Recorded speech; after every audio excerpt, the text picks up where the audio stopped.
Muy bien. Pues para continuar este programa, pues vamos a hablar ahora del melanoma lentiginoso acral. Y este es un tema que particularmente me gusta mucho porque vemos muchos pacientes en nuestra población.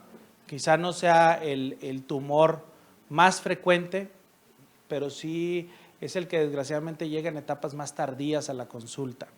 Y me imagino que ese fenómeno ocurre también aquí con ustedes, porque pues habitualmente los pacientes no se ponen o no nos ponemos atención en nuestros pies, al menos no tanto como las mujeres.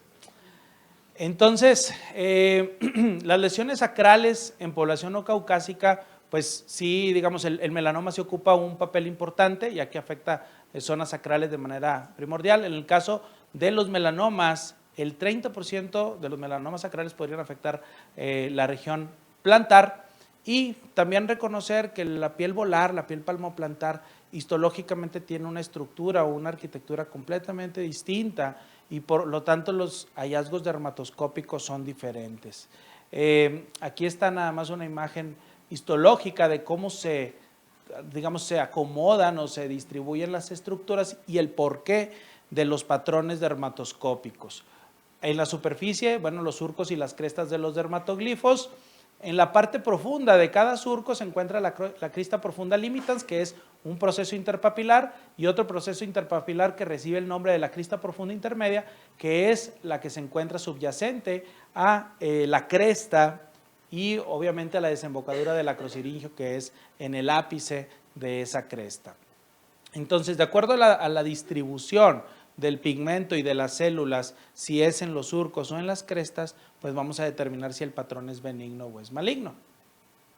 Estos son los patrones dermatoscópicos clásicos de la piel volar, que los vamos a ir viendo, aunque enfocamos mucho a melanoma, pues vamos a hablar también de los patrones benignos. Estos son los patrones paralelos del surco y sus diversas variantes que vamos a ir viendo, y este es el ejemplo clásico del patrón paralelo del surco. Si ustedes observan, hay unas líneas blanquitas que corresponden a los surcos de los dermatoglifos, y el pigmento se deposita principalmente en los surcos. Ese patrón es el patrón clásico de paralelo del surco de una lesión completamente benigna.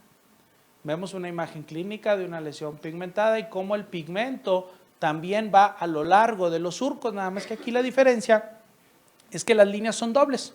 Son dos líneas o dos hileras delgaditas, pero van bordeando los surcos. Este es un patrón que se llama patrón de doble surco, o más bien doble línea, pero del surco, y es una variante completamente benigna. Este es el patrón paralelo del surco también, nada más que aquí, pues por ejemplo, llama la atención que encontramos también una pequeña bifurcación de los surcos de los dermatoglifos, pero pues es un hallazgo completamente típico en la parte periférica, como el pigmento se va perdiendo.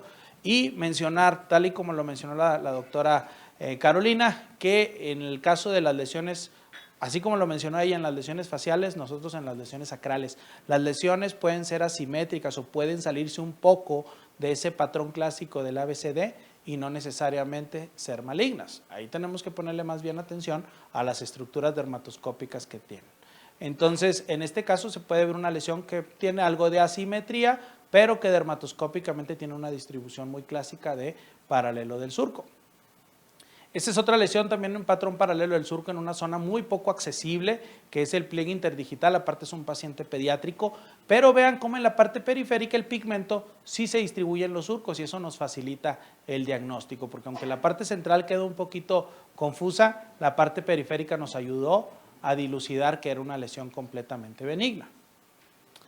Hay variantes del patrón paralelo del surco, como el patrón en celosía, que corresponde a una línea de pigmento que conecta un surco con otro. Estas líneas generalmente son perpendiculares, no son como la bifurcación del surco que vimos en hace 2 o 3 imágenes, como aquí, que aquí se dividen.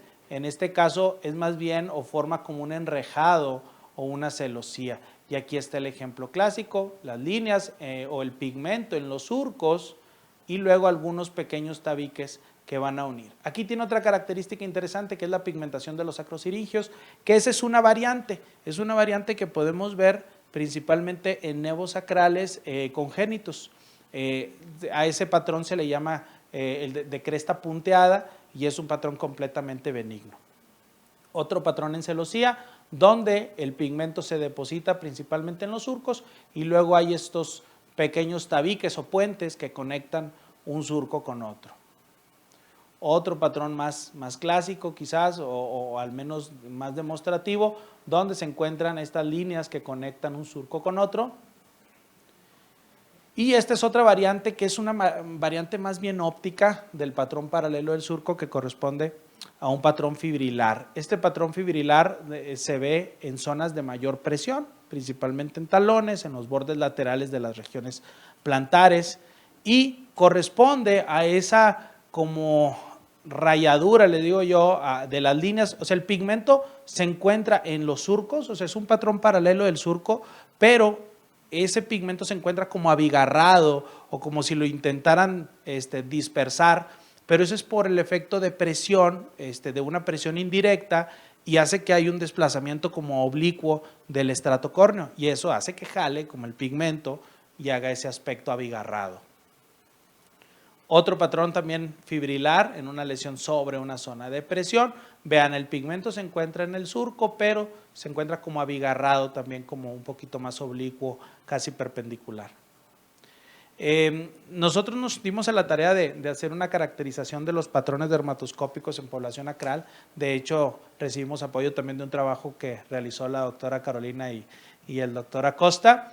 Y nosotros, bueno, los hallazgos fueron bastante similares a lo que ya se ha descrito. El patrón paralelo del surco sigue siendo el patrón más común de las lesiones benignas, el patrón homogéneo, cerca del 10% de los casos, y el patrón en celosía y fibrilar, que son variantes del patrón paralelo del surco, son menos frecuentes que el homogéneo, pero si nosotros consideramos que el patrón en celosía y el fibrilar son variantes del patrón paralelo del surco, pues estamos hablando que cerca de 3/4 partes de las lesiones acrales benignas van a tener un patrón paralelo del surco. Ya otros patrones menos frecuentes, el patrón reticulado o el patrón de transición, que corresponde a combinaciones de patrones.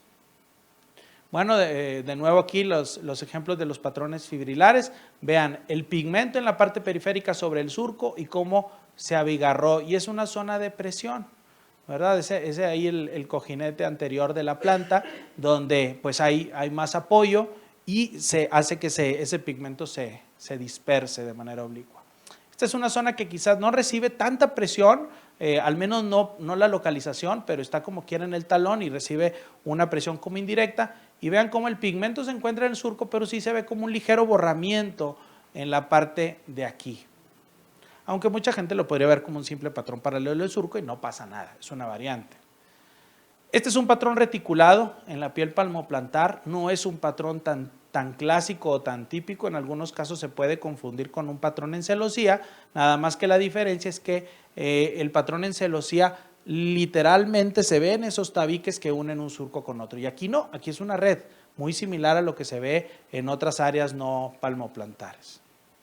Patrón retículo globular, vean cómo incluso ahí se ve como esos puntos y glóbulos, pero se ve un patrón paralelo del surco y luego ya nada más hay un puntilleo intermedio.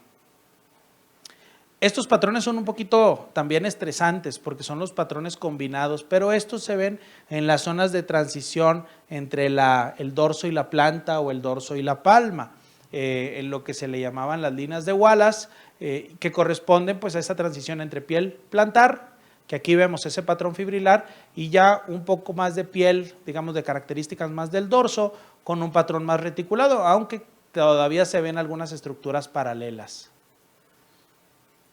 En la zona del arco podríamos ver de nuevo otro patrón reticulado y bueno, perdón, y en muchas ocasiones, aunque en estas imágenes todas estaban bastante clásicas, pero puede haber casos donde nos quede la duda de si el pigmento se encuentra en el surco o en la cresta. Aquí hay algunas perlas o algunas recomendaciones. Primero que nada, hay que valorar la periferia de la lesión, porque a veces la pista más importante va a estar ahí, en la periferia, como lo vimos en la lesión interdigital. Si sigue la duda, podríamos realizar la prueba de la tinta. La prueba de la tinta corresponde a que pongamos un poco de una tinta de un bolígrafo o incluso de estos marcadores fluorescentes para marcar libros, en México les decimos marcatextos, y esas tintas fluorescentes las ponemos, esperamos a que se seque y luego limpiamos con un poco de alcohol. ¿Qué va a pasar? La tinta que queda en la cresta la vamos a eliminar y solamente va a quedar depositada la tinta en los surcos. Si vemos que el pigmento sobresale, digamos, fuera de las líneas donde está la tinta, corresponde a que el pigmento está en las crestas. Y si la tinta se pierde junto con el pigmento de la lesión, pues está en el surco, ¿verdad? Aquí, por ejemplo, vemos que es un patrón en celosía, pero no se veía nada si estaban los surcos o no. Aunque por clínica era más sencillo, vean cómo el pigmento aquí sí se ve más claro, pero en la imagen dermatoscópica no. Cuando se hace la prueba de la tinta, vean cómo el pigmento sigue estando en los surcos, aunque están estos tabiques que unen un surco con otro. El patrón paralelo de la cresta, pues ya, ahora sí que estamos hablando del patrón maligno, el patrón del melanoma acral lentiginoso, pero principalmente cuando está en etapas tempranas. Corresponde a la presencia de bandas pigmentadas a lo largo de la cresta de los dermatoglifos y pues la correlación histológica corresponde a que estas células se van distribuyendo, invadiendo la crista profunda intermedia y propiamente el acrosiringio. En la medida que el tumor se va haciendo más invasor, pues esto va a poblar todo y por lo tanto empieza a cambiar ese patrón a un patrón más clásico de los melanomas comunes, con patrones de áreas homogéneas, con patrones multicomponentes. Entonces este sería el ejemplo de la cresta, del patrón paralelo de la cresta, donde estos círculos negros corresponden a las aperturas de los acrosiringios y el pigmento se encuentra invadiendo todo el acrosiringio y la cresta. Las lesiones acrales, como ocurren las lesiones faciales, pueden ser muy polimorfas y dependiendo de la localización podríamos encontrar tanto estructuras dermatoscópicas distintas como hallazgos histológicos diferentes. Entonces, un melanoma podría tener estructuras benignas en la parte periférica y encontrarnos con las estructuras malignas en otro sitio. ¿Ok? Entonces, vean cómo esta imagen clínica tiene diferentes hallazgos dermatoscópicos. La parte central con áreas homogéneas. La parte inferior con áreas incluso reticuladas. En la parte lateral, el patrón paralelo de la cresta, vean cómo las líneas claras son los surcos, son las líneas más delgaditas. Y en la parte periférica, aunque ya más borrado, hay algo incluso de regresión, pero vean esto que corresponde a un patrón de doble línea, como de paralelo del surco, ¿verdad? Pero siempre debemos de ponerle más atención a las estructuras malignas que a las benignas. Aquí vemos otro patrón de un melanoma acral. Vean, en la parte central corresponde a un área homogénea, incluso con un velo azul blanquecino, pero vean cómo en la periferia alcanzaba a formarse o todavía quedaban residuos de un patrón paralelo de la cresta. Entonces, si yo no estuviera en posibilidades, empezando por el tamaño de la lesión, de hacer una biopsia excisional y yo tomara la biopsia de este sitio, seguramente me va a decir el patólogo que trae un melanoma acral in situ o un melanoma muy delgado, cosa que va a ser completamente falsa si vemos el resto de las estructuras. Entonces, clínicamente, por ejemplo, esta lesión se ve sobrelevada, dermatoscópicamente se ve como un área con velo azul blanquecino. Ese sería el mejor sitio a biopsiar en dado caso que no pudiéramos hacer una resección total, ¿verdad? ¿Por qué? Porque es la estructura que predice mayor grosor tumoral. Otra lesión acral de una paciente que mencionaba que había tenido un EVO congénito y que recientemente había cambiado. Ella había notado que había aparecido un nodulito rojo y bueno, ya que la vemos con el dermatoscopio, la verdad es que no nada más el nódulo llama la atención. Llama la atención que en la parte periférica tiene el patrón paralelo de la cresta, tiene áreas homogéneas, un velo azul blanquecino en esta parte y obviamente ese nódulo eritematoso que tiene algunos vasos sanguíneos en su interior que son predominantemente atípicos, no son los vasos clásicos que vemos en un vaso celular o en un nevo. Y también fue un melanoma acral, aunque digo, y ya con un patrón multicomponente, porque ya estamos hablando de patrón paralelo de la cresta, homogéneo, patrón vascular y velo azul blanquecino, entonces ya son más de 3 estructuras. Perdón. Esta es una de esas que les llaman melanosis acrales atípicas y estas lesiones histológicamente no se corrobora, bueno, hasta antes de que llegara, por ejemplo, la tecnología de FISH, se mencionaban que eran lesiones simplemente atípicas por clínica y por hallazgos histológicos, pero no se podía concluir que fuera un melanoma.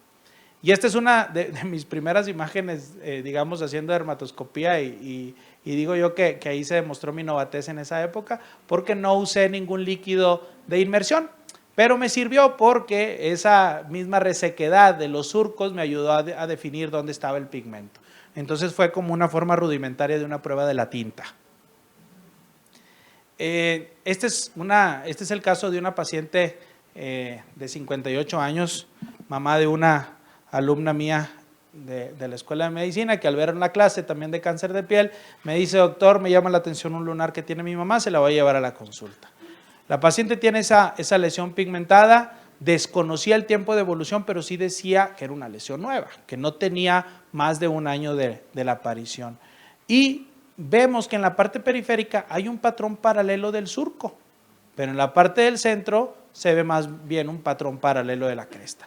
Total, como está en una zona también de presión, decía yo, híjole, es que quizás sea un patrón fibrilar que no sé si realmente me esté confundiendo. Bueno, hicimos una técnica que propone o un tip que dan los japoneses, que es el de la dermatoscopía oblicua. La dermatoscopía oblicua corresponde en poner una gota de gel de ultrasonido y poner el dermatoscopio no directamente o no perpendicular sobre la lesión, sino que un poquito oblicuo, como viéndolo de manera tangencial, para ver, como por el efecto óptico, que se reacomoden esas líneas de pigmento. Tomando en cuenta que el pigmento está desplazado, si lo vemos oblicuo, nos puede ayudar a definir si el pigmento se encuentra en la cresta o en los surcos.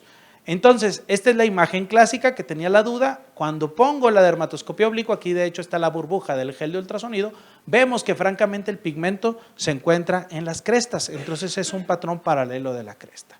Le hicimos una biopsia excisional porque el tamaño lo ameritaba y afortunadamente nos lo reportaron como un melanoma acral in situ, para suerte de la paciente.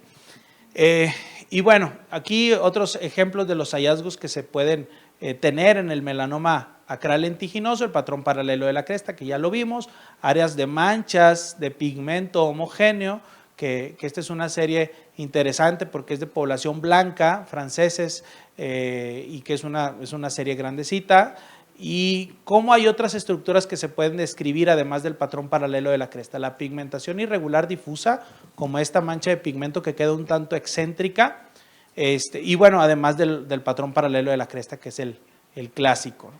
En síntesis, el melanoma acral lentiginoso suele ser grande, suele ser de más de 1 centímetro, aunque, por ejemplo, el caso de la paciente que vimos hace un ratito no alcanzaba el centímetro de diámetro. Puede tener estructuras benignas, pero siempre hay que considerar primero la presencia de las estructuras malignas. Y ya nada más como agregado, vamos a hablar también un poco del patrón o de los patrones dermatoscópicos del melanoma en el aparato ungueal, que aunque es menos frecuente, también lo vemos en la población latina. Desgraciadamente también llegan en etapas avanzadas y de tal forma, por eso es importante también conocer los hallazgos dermatoscópicos. Generalmente afecta el primer dedo, tanto de las manos como de los pies, y tiene pobre pronóstico más que nada por eso, por el diagnóstico tardío que se tiene, ¿verdad? Y bueno, es frecuente en población no caucásica.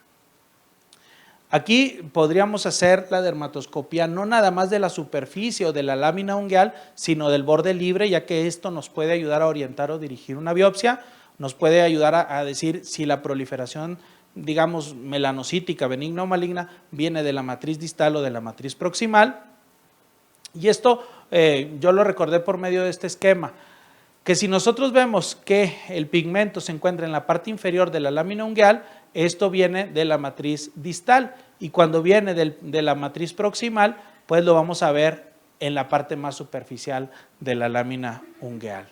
Así que lo vamos a ver en un ejemplo clínico, donde la imagen incluso ya vemos cómo el pigmento está saliendo de la parte distal, y vean cómo el pigmento apenas se ve un puntito en la parte inferior de la lámina ungueal.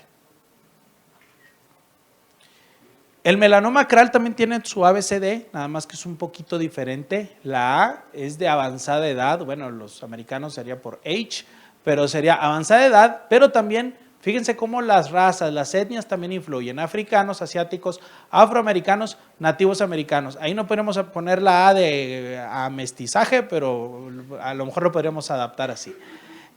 La B de los colores, bandas de color café o negro, de anchura variable, que sean de más o de al menos 3 milímetros o más de ancho, también es un signo importante. La C de cambios, o sea, el hecho de que esté cambiando progresivamente una lesión ungueal.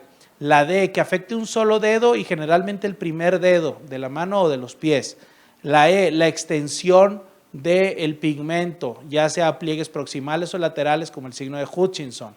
Y la F, de los hallazgos familiares de melanoma. Entonces, en la dermatoscopía ungueal, ¿qué debemos de buscar? Pérdida del paralelismo de las líneas, la presencia de colores variables, cambios recientes en la lesión, el hecho de que una lesión esté creciendo o que se esté pigmentando, el ensanchamiento proximal de las líneas, la presencia de glóbulos de distribución, color, tamaño, forma irregular y la presencia del signo de Hutchinson o micro Hutchinson, que la única diferencia es que el micro Hutchinson solamente es perceptible con el dermatoscopio, no lo podríamos ver por clínica. Y aquí vemos algunos ejemplos. Esa es una lesión que muy probablemente si lo viéramos en población latina no nos espantaría tanto, al menos por clínica, pero por dermatoscopía tiene pérdida del paralelismo. Vean cómo las líneas están separadas a diferentes distancias, tienen anchuras diferentes y tienen pigmentación diferente de una banda a otra. El borramiento también lateral, eso es otro signo que nos puede sugerir malignidad, el borramiento gradual en la periferia, y bueno, como mencionábamos, las distancias entre una línea y otra también nos orienta bastante. Entonces, en el caso de las lesiones ungueales, el seguimiento digital es importante. Ya lo mencionó la doctora Carolina, se pueden hacer seguimientos trimestrales, semestrales o anuales, dependiendo de los factores de riesgo. Y vean cómo, aunque el melanoma ungueal suele ser de crecimiento lento, pues desgraciadamente nos llegan muy tardíos, pero nosotros podríamos hacer con tranquilidad, si tenemos duda, podríamos hacer con tranquilidad un seguimiento a 3 meses y notar cambios que no van a, digamos, a repercutir en el pronóstico del paciente. Y este es un ejemplo de un paciente que vieron también el equipo de los japoneses, del doctor Saida, que es del equipo de gente que ha trabajado más en lesiones sacrales y ungueales, y ellos siguieron esta lesión que ya desde inicio, yo creo que a muchos de nosotros ya nos hubiera espantado y lo hubiéramos quitado, pues ellos están tan acostumbrados a ver esos patrones que dicen, no, esta lesión se sigue. La siguieron a los 3 meses y sigue teniendo cambios y dijeron, vamos a seguirla. Y la siguieron vigilando y sigue teniendo cambios. Deciden tomar la biopsia prácticamente 1 año después del diagnóstico inicial y se reportó como un melanoma in situ, también para suerte del paciente. Pero vean cómo el crecimiento, aunque haya cambios dermatoscópicos, el crecimiento de los melanomas ungueales, cuando son de la matriz ungueal, suelen ser muy lentos y eso nos ayuda bastante cuando lo vemos, digamos, en esas etapas. La melanoniquia triangular es un signo bastante clásico de un melanoma, digamos, en actividad, porque esto significa que el pigmento se está generando de manera proximal y el ensanchamiento es así, o sea, es ensanchamiento proximal, ¿verdad? Por eso se llama así. Y ese es un signo, ahí sí que no lo vamos a vigilar, o sea, el paciente se tiene que biopsiar porque es un crecimiento activo de una lesión que no tiene aspecto de benignidad. En la misma serie de casos que mencionábamos hace un rato de los melanomas sacrales, incluyeron ungueales. Y vean, otra melanoniquia triangular, un ensanchamiento proximal de la melanoniquia con la presencia de múltiples glóbulos de distribución, tamaño, forma, a lo mejor no de color, pero sí de distribución y tamaño y forma de esos glóbulos. Esto, si lo viéramos probablemente en población pediátrica, nos dejaría tranquilos, aunque el patrón globular de los niños es muy regular, no lo vemos con este patrón triangular. No tiene Hutchinson, nada más digo también para que veamos, esto no es un Hutchinson, vean cómo la cutícula se ve transparente. Una pista también importante es cuando vemos hemorragias subunguales. Las hemorragias subunguales, cuando no hay una explicación, o sea, cuando el paciente no encuentra una etiología, debemos de vigilarla. Si vemos que en 3 meses esa hemorragia persiste o incluso crece, esto podría llegar a ser un melanoma, pero ya no de la matriz, sino del lecho ungueal. Y cuando vemos esos hallazgos de hemorragias y sospechamos un melanoma del lecho ungueal, no pensamos en un melanoma lentiginoso acral, sino más bien en un melanoma nodular y por lo tanto esos melanomas sí son más agresivos. Este es el signo de micro-Hutchinson. Clínicamente no vemos más que la bandita pequeña, la melanoniquia, pero a la dermatoscopía vean la pigmentación o cómo se extiende la pigmentación al pliegue ungueal proximal, solamente visible con dermatoscopía. Y bueno, nada más los hallazgos de la dermatoscopía o cómo hay algunas pistas que nos van a orientar. Si involucra más de 2/3 partes de la lámina ungueal, si hay color gris o negro, si hay irregularidad de las líneas, tanto en la anchura como en la distancia de una y otra, la presencia de signo de Hutchinson o micro-Hutchinson, la presencia de distrofia ungueal inexplicable y la presencia de granularidad, así del peppering, todo eso son signos sugestivos de malignidad, hablando de la lámina ungueal. Ahora, cuando hablamos de regularidad de las líneas, dicen, ¿a qué le llamamos regularidad de las líneas? Porque así como veíamos ese caso de los japoneses, que era una lesión bastante confusa, entonces, ¿cómo le llamamos? Bueno, la regularidad sí es cierto, es un criterio hasta cierto punto subjetivo porque requiere experiencia, pero cuando existe duda, hacemos un seguimiento digital. Ahora, si estuviéramos viendo que tiene un signo de Hutchinson y es un paciente que te dice que es una lesión nueva, pues no lo vamos a vigilar, ¿verdad? O sea, ya tenemos sospecha. Si lo vemos esto en un paciente pediátrico, le podríamos dar el beneficio de la duda y lo podemos seguir a 3 meses con toda tranquilidad. Una lesión, imagen clínica, una lesión que ya tiene cambios de coloración en el pigmento. Dermatoscópicamente, como hay una pérdida del paralelismo de las bandas, o sea, hay una banda más oscurita aquí, que se separa con una bandita más clara de otra más oscura y luego otra más oscura, que tienen anchuras diferentes. Vean cómo las distancias entre una banda y otra son muy diferentes. Ese es un melanoma ungueal in situ, afortunadamente tampoco tiene signo de Hutchinson, entonces se pueden realizar cirugías más conservadoras, solamente pues retirando el aparato ungueal. Y bueno, como mencionábamos, los nevos congénitos ya lo vimos en los simuladores y ahora otra vez, son la excepción a la regla, ya que puede haber criterios de malignidad y ser una lesión completamente benigna. Vean, aquí no tiene Hutchinson, aquí el pliegue ungueal proximal está respetado, pero el pigmento es tan denso que puede generar algo de confusión. Y también puede haber pérdida del paralelismo de las bandas. Este es un estudio coreano donde se habló de los hallazgos dermatoscópicos de lesiones ungueales en adultos y en niños. Y vean, como criterio final, ellos ponen que los niños tienen lesiones más oscuras, son policromas, tienen distribución incluso triangular y la presencia de puntos y glóbulos. Y bueno, no sé si alguien de aquí realice cirugía ungueal, pero este es un procedimiento también diagnóstico donde se hacen descripciones dermatoscópicas de la matriz de la uña. Una vez se vertida la lámina ungueal y que se descubre la matriz ungueal, pueden hacerse también valoraciones como intraoperatorias de la matriz ungueal y hay patrones bien descritos del melanoma, por ejemplo aquí, donde ya vemos una melanoniquia triangular por clínica, por dermatoscopía, digamos tradicional y por dermatoscopía transoperatoria, donde la presencia de estas líneas de color y grosor variable con la presencia de algunos glóbulos de distribución irregular son altamente sensibles y específicos para melanoma in situ. Y creo que ya terminamos. Sí. Muchas gracias.